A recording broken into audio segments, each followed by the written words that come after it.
Comment croire que c'est possible de devenir une belle femme pépite?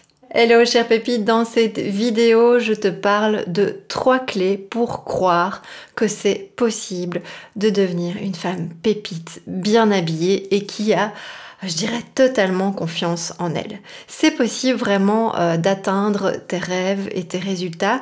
Et même si aujourd'hui tu penses le contraire et peut-être que tu te sens mal dans ta peau, comme j'ai pu l'être auparavant, eh bien rassure-toi, c'est possible de te révéler une bonne fois pour toutes. Moi aussi avant, en fait, j'avais cette fâcheuse tendance à croire que, je dirais, j'allais subir ma vie indéfiniment et que j'allais vraiment passer à côté. Je me sentais souvent passive, éteinte, complexée. Je savais pas non plus vraiment me mettre en valeur et vraiment, tu vois, ressentir cette énergie du waouh au quotidien. Voilà, cet effet waouh. Ma vie, elle avait pas beaucoup de sens et je sentais bien qu'il me manquait quelque chose sans vraiment savoir quoi ni quoi faire finalement pour que ma situation soit différente tout simplement. Et le pire, c'est que je laissais du coup les autres choisir à ma place.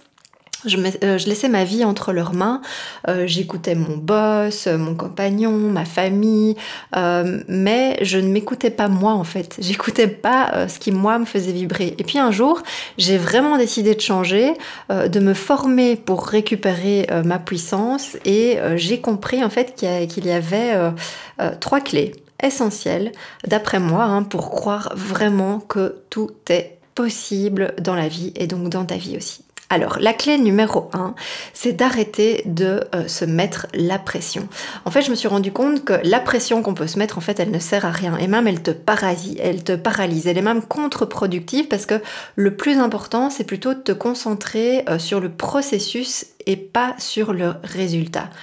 Alors qu'avant, moi, c'était toujours le résultat qui comptait. Et pour ça, il faut se poser les bonnes questions et justement lâcher la pression. Et simplement, je dirais, suivre le bon processus en te faisant justement accompagner. Et c'est là que les résultats arrivent petit à petit, petit pas par petit pas. Et donc, c'est justement la stratégie des petits pas. Au lieu, en fait, de voir le mur ou la montagne, énorme montagne à gravir devant toi, eh bien, vois plutôt tous les petits pas pour réussir à passer de l'autre côté, et tu peux te concentrer sur ces petits pas, l'un après l'autre. En fait, tu vas pas devenir la reine de la confiance en toi du jour au lendemain, parce que ça n'existe pas, c'est pas une baguette magique. Par contre, tu peux tout à fait arriver à avoir 100% confiance en toi en suivant un processus clair et en ayant confiance, justement. Mais le problème, je dirais, c'est que la société actuelle, elle laisse très peu de place à l'introspection et à l'observation, donc à l'être, à ce que tu es à l'intérieur. On est vraiment dans la société du faire. Je dois savoir tout faire tout le temps. Je dois remplir mon rôle de maman, de femme au foyer, de femme active, que tu sois employée, indépendante ou même entrepreneur ou boss dans une entreprise, de compagne, d'épouse. Enfin, tu vois, moi, j'ai vraiment pu me retrouver quand j'ai arrêté de me mettre cette pression et quand en fait j'ai compris qu'être dans l'être et plus le faire, c'était vraiment le plus important pour réussir sa vie. Et ça passe par le fait de dire stop à la pression, qu'elle soit interne ou externe, parce que tu peux te mettre la pression et tu peux avoir la pression de l'extérieur. Et donc la clé, c'est de parvenir à faire taire ce petit mental là qui arrête pas de te mettre la pression grâce à des petits exercices d'ancrage au quotidien, parce que en fait si tu apaises ton mental et que tu es bien avec toi-même, eh bien tu seras aussi bien dans tes autres rôles de femme et dans ta vie. Donc ça, c'est la première clé. La deuxième clé, c'est d'arrêter de te comparer, de se comparer aux autres femmes, celles qui d'après toi savent se mettre en valeur et qui rayonnent. Tu te mets à nouveau en fait la pression, mais cette fois-ci par comparaison aux autres. Et le mieux au contraire en fait, c'est d'arriver à trouver ton unicité à toi, ton rayonnement, ton authenticité, ta mise en valeur personnelle, pas du tout celle des autres. Tu peux vraiment te concentrer sur toi et prendre plaisir, je dirais, à développer ton chemin de reconnexion à toi pour vraiment trouver ton alignement personnel. Et du coup, eh bien, tu vas très vite commencer à voir les résultats, de te faire confiance, finalement d'écouter ton cœur, ton intuition, et plus la vie des autres ou la façon de faire des autres. Et en fait, pour ton style, pour être très concrète, c'est pareil. Tu peux tout à fait créer ton style personnel en écoutant ton intuition et ton cœur, pas en t'habillant selon l'avis de la relookeuse ou de la vendeuse. Je t'en avais déjà parlé dans d'autres vidéos, ou alors selon des règles impersonnelles compliquées, je t'en ai déjà parlé aussi.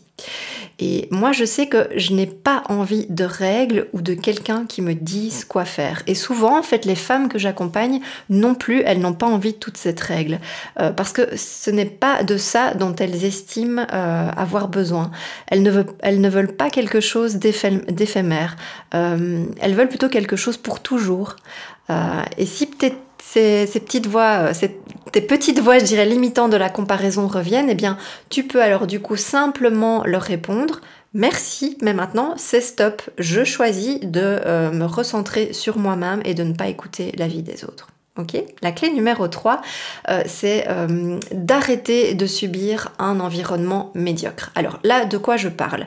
En fait, je parle des personnes négatives, je parle de la société de consommation, du relooking et de certains conseils en images traditionnelles. En fait, toutes ces personnes et tous ces conditionnements te tirent vers le bas. En fait, ça te draine, ça te pompe ton énergie parce que ça porte atteinte en fait à ta liberté et à ta puissance intérieure.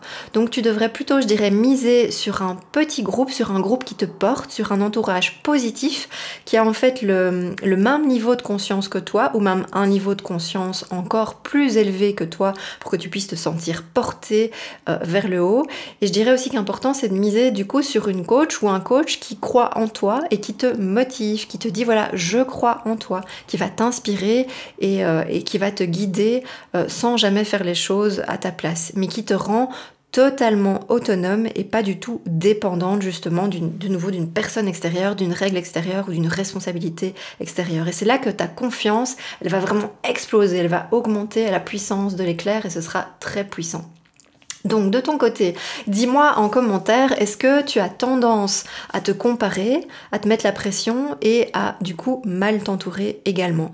Et du coup, eh bien, si ces 3 clés te parlent et que tu te reconnais dans mon histoire et dans tout ce que je t'ai raconté, si toi aussi, eh bien, tu as un besoin fort de ce vent de liberté dans ta mise en valeur et que tu veux vraiment rester indépendante et passer à l'action pour enfin te retrouver, eh bien je te propose vraiment de regarder l'atelier offert que j'ai créé sur les 5 erreurs des femmes complexées et qui sont mal dans leur peau. Donc je te mets le lien en description de la vidéo.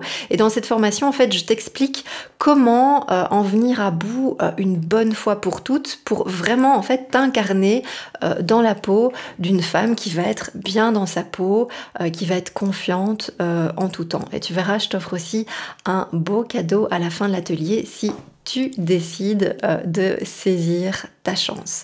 Donc voilà pour les 3 clés pour croire que tout est possible dans ta vie et je te dis à bientôt, chère pépite, dans une prochaine vidéo.